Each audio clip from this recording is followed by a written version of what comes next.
నమస్కారం అండి. ఇవాళ నేను పెసరపప్పు బియ్యంతో పులగం చేస్తున్నాను. అది ఎలా చేయాలో చేసి చూపిస్తాను. బియ్యం డబ్బాలో కొంచెం హెల్తీగా తీసుకున్నాను. అందులోనే ఒక గుప్పెడు పెసరపప్పు. ఇప్పుడు వీటిని శుభ్రంగా కడుక్కుందాం. ముందు స్టవ్ వెలిగించుకొని గిన్నె పెట్టుకొని గిన్నె వేడిన తర్వాత ఆయిల్ పోసుకుందామండి.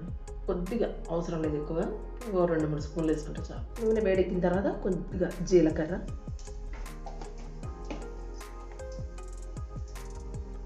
పచ్చిమిరపకాయ చీలికలు, కరివేపాకు, అల్లం వెల్లుల్లి పేస్ట్. అది కొద్దిగా మగ్గిన తర్వాత పచ్చివాసన పోతుంది. ఇప్పుడు వాటర్ పోస్తుంది.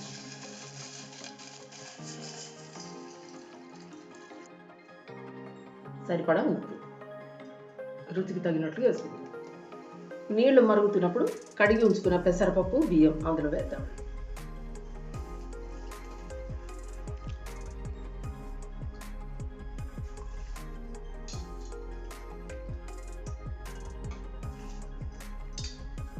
మరి హై ఫ్లేమ్ కాకుండా కొంచెం సన్నటి సెగ మీద పెడితే పొంగిపోకుండా ఉడుకుతాయి.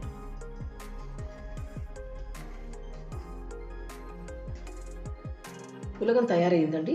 దీన్ని ఏ కూరతో తిన్నా బాగుంటుంది. పప్పు చారులో కూడా బాగుంటుంది. పెసరపప్పు ఉంది కాబట్టి మనకు చలవ చేస్తుంది. ఎండాకాలం కాబట్టి పెసరపప్పు ఎక్కువ వాడుకోవడం కూడా మంచిదే. ప్రతిరోజు కూడా బియ్యంతో పాటు కొద్దిగా పెసరపప్పు వేసి వండుకోవచ్చు అన్నంలో. ఏ కూరతో తిన్నా బాగుంటుంది.